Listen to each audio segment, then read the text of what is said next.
Breakings చూస్తున్నాం. Party కోసం పనిచేసిన వారిని, ఎన్నికల్లో గెలిచేందుకు కృషి చేసిన వారిని ఎవరూ పట్టించుకోరా అని తెలంగాణ కాంగ్రెస్ వర్కింగ్ ప్రెసిడెంట్ జగ్గారెడ్డి సొంత పార్టీ నేతలపై ఆగ్రహం వ్యక్తం చేశారు. ఏఐసీసీ కార్యదర్శి విష్ణు దీపదాస్ మున్షిపై ఆగ్రహం వ్యక్తం చేశారు. పార్టీలో తాము సీనియర్లమని తమను సంప్రదించకుండానే నిర్ణయాలు తీసుకుంటున్నారు అని ఆరోపించారు. కొత్త వారికి ప్రాధాన్యత ఇచ్చే విషయం ఖరారయ్యే వరకు తమకు సమాచారం ఇవ్వరా అని నిలదీశారు. పార్టీ కోసం పనిచేసిన వారిని, ఎన్నికల్లో గెలిచేందుకు కృషి చేసిన వారిని పట్టించుకోవాలి అన్నారు. అసలు విష్ణు ఏఐసీసీ కార్యదర్శిగా ఉన్నారా లేక వేరే రాష్ట్రానికి వెళ్లిపోయారా అని నిలదీశారు. మెదక్ జిల్లాను తానే చూస్తున్నాను అని చెప్పిన విష్ణు ఎక్కడకు వెళ్లారు అని ప్రశ్నించారు. దీపాదాస్ కూడా తెలంగాణ రాష్ట్రానికే పనిచేస్తున్నారా, వేరే రాష్ట్రానికి వెళ్లారా అని చురక అంటించారు. మరింత సమాచారం మా ప్రతినిధి కావ్య అందిస్తారు. కావ్య, ముఖ్యంగా కాంగ్రెస్ పార్టీలో ఈ సీనియర్ల ఇష్యూ అనేది ఎప్పటి నుంచో మనం చూస్తూనే ఉన్నాం. అంటే కాంగ్రెస్ పార్టీలో సీనియర్లకు ఎప్పుడు ఒక చులకన భావమే ఎదురవుతుంది అంటూ కూడా చాలా సందర్భాలలో సీనియర్లు ఆరోపించిన విషయాన్ని కూడా మనం చూస్తూ ఉన్న నేపథ్యంలో ప్రస్తుతం జగ్గారెడ్డి గారు చేసిన వ్యాఖ్యలు తీవ్ర దుమారాన్ని రేపుతున్నాయి. ఎలా చూడాలంటారు? స్వర్ణ, అయితే కాంగ్రెస్ పార్టీలో జూనియర్లు వర్సెస్ సీనియర్లు ఇయ్యాలటి కాదు, సర్కార్ ఏర్పాటైనప్పటి నుంచి కూడా ఈ వార్ అనేది కంటిన్యూ అవుతుంది. చాపకంది నీరులా ఎప్పుడు అవుతూనే ఉండే పరిస్థితులు మనం చూస్తున్నాం. సో ఈ మాట నేను ఎందుకు అంటున్నానంటే, సొంత పార్టీ నేతలే సొంత మంత్రుల పైన కూడా విమర్శలు చేసిన పరిస్థితులు, సందర్భాలు ఎన్నో ఉన్నాయి. సో ఈ సందర్భంలో మనం పొన్నం ప్రభాకర్ గురించి ఒకసారి యాద తెచ్చుకుందాం. సో తెలంగాణలో దట్టు హైదరాబాద్ లో బల్కంపేట ఎల్లమ్మ తల్లి కళ్యాణం అనేది చాలా ప్రతిష్టాత్మకంగా జరుగుతుంది. సర్కారు ఏర్పాటైన తర్వాత ఇది తొలుత నిర్వహించడం అది ఒక ప్రతిష్టనే అండ్ చాలా హెటిక్ ఉండే పరిస్థితులు.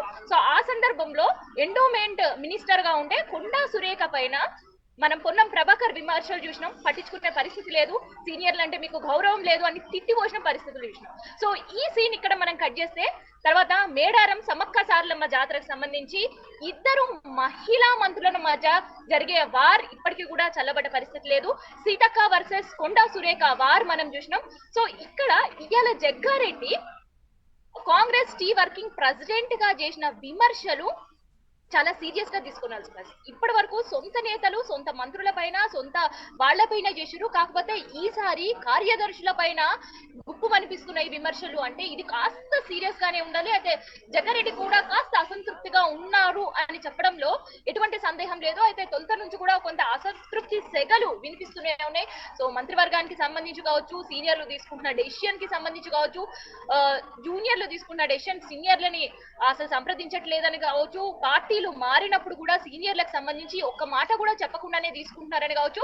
సో ఇట్లా ఎన్నో విమర్శలు, ప్రతి విమర్శలు మధ్య కాంగ్రెస్ పార్టీ నడుస్తూనే ఉంది. అయితే రీసెంట్ గా మనం చూస్తుంటే కూడా గత 2 నెలల క్రితం కూడా సో ఇదే సీనియర్ నేత, అంటే జగ్గారెడ్డి అని నేను చెప్పట్లేదు, జీవన్ రెడ్డికి సంబంధించి మనం చూస్తుంటే కూడా సొంత పార్టీ నేత ఏకంగా నిజామాబాద్ చౌరస్తాలో కూర్చొని తమ గవర్నమెంట్ ఎక్కడుంది, సొంత పార్టీ వాళ్ళకు స్వేచ్ఛ లేదు, సొంత పార్టీ వాళ్ళకి సెక్యూరిటీ లేదు, అసలు ఏం చేస్తున్నారు అని సొంత పార్టీ నేతగా ఉండి సర్కారు పైన డైరెక్ట్ గా విమర్శలు చేసి నరి రోడ్డు పైన నిరసన చేశారు అనమాట.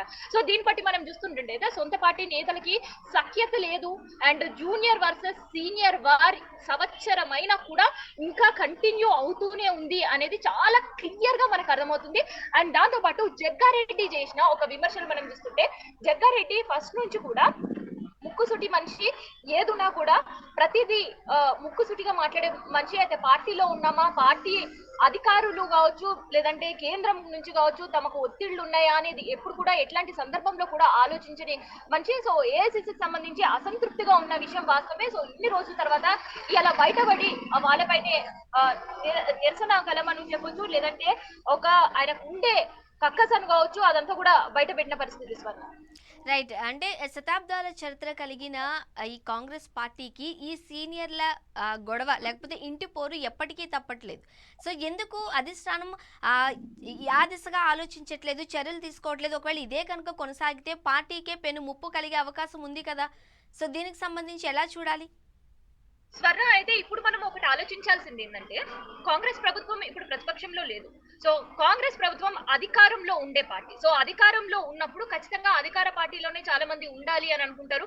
సో ఇయ్యాల కాకుండా రేపు కాంగ్రెస్ పార్టీ నుంచి తమకు ఏదో ఒక పదవి దక్కుతుందని ఒక ఆశాభావం ఉంటది. సో దాన్ని కేంద్రం నుంచి కావచ్చు, ఇప్పుడుండే సీఎం ఉన్నప్పుడు కావచ్చు, లేదంటే క్యాబినెట్ లో ఉండే వాళ్ళు కావచ్చు, దాన్ని రీచ్ కాకపోవడం అండ్ దాంతో పాటు వాళ్ళకి ప్రాధాన్యత ఇవ్వకపోవడం వల్ల ఇట్లాంటివన్నీ కూడా ఉంటున్నాయి. అయితే ప్రతిపక్షంలో ఉన్నప్పుడు ప్రతి ఒక్కరిని పిలిచి మాట్లాడే పరిస్థితి ఉంటుంది, లేదంటే ఒక ప్రోగ్రామ్ ఉన్నప్పుడు వాళ్ళతోటి డైరెక్ట్ గా రాలేని పరిస్థితిలో ఫోన్ లో అయినా అందుబాటులో ఉండే పరిస్థితి ఉంటుంది. కాకపోతే ఇప్పుడు అట్లాంటి సిచ్యువేషన్స్ అసలు లేవు.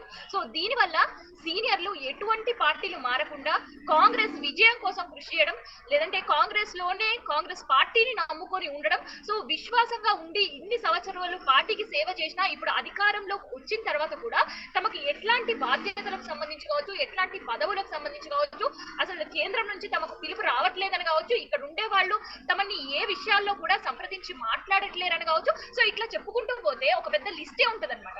సో ఇట్లాంటి అన్నిట్లలో కూడా సీనియర్లు కాస్త సీరియస్ గానే ఉన్నారు, గరం గానే ఉన్నారు. సో ఎప్పుడు అవకాశం వచ్చినా కూడా ఇక్కడ నుంచి నిరసన గలం వినిపిస్తూనే ఉంటది. ఇట్లాంటివి ఎన్నో విమర్శలు కూడా భవిష్యత్తులో వచ్చే అవకాశమే ఉంటది. అంటిల్ సీనియర్స్ ని అందరినీ కూర్చోబెట్టి మాట్లాడడం అండ్ దాంతో వాళ్ళకి పదవులకు సంబంధించి కావచ్చు, వాళ్ళకి ప్రాధాన్యత ఇచ్చే వరకు కూడా ఈ నిరసనకాలం ఒకరి తర్వాత ఒకరు, ఇవాళ జగ్గారెడ్డి మాట్లాడితే రేపు జీవన్ రెడ్డి మాట్లాడడు అనేది కూడా ఏం లేని పరిస్థితి. Right. Thank you Kavya. Congress పార్టీలో సీనియర్లు వర్సెస్ జూనియర్లు అన్నది ఎప్పటి నుంచో మనం చూస్తూనే ఉన్న నేపథ్యంలో ప్రస్తుతానికి జగ్గారెడ్డి గారు చేసిన వ్యాఖ్యలు ఏది అనంటే ఎన్నికల్లో గెలిచిన వారికి లేకపోతే గెలిపించడానికి ప్రయత్నించిన వారికి ఆ రకంగా ముందుకు వెళ్ళిన వారికి ఎటువంటి ప్రాధాన్యత ఎవరినన్నా నియమించే ముందు సీనియర్లకు ఒక సమాచారం కూడా అందించరా అంటూ కూడా ముక్కుసూటిగానే నిలదీసిన సందర్భం మనం చూస్తున్న నేపథ్యంలో మరి చూడాలి అధిష్టానం ఎలా స్పందిస్తుంది. సో ఏం జరగబోతుంది తెలియాలంటే మరికొన్ని రోజులు వెయిట్ చేయాల్సింది.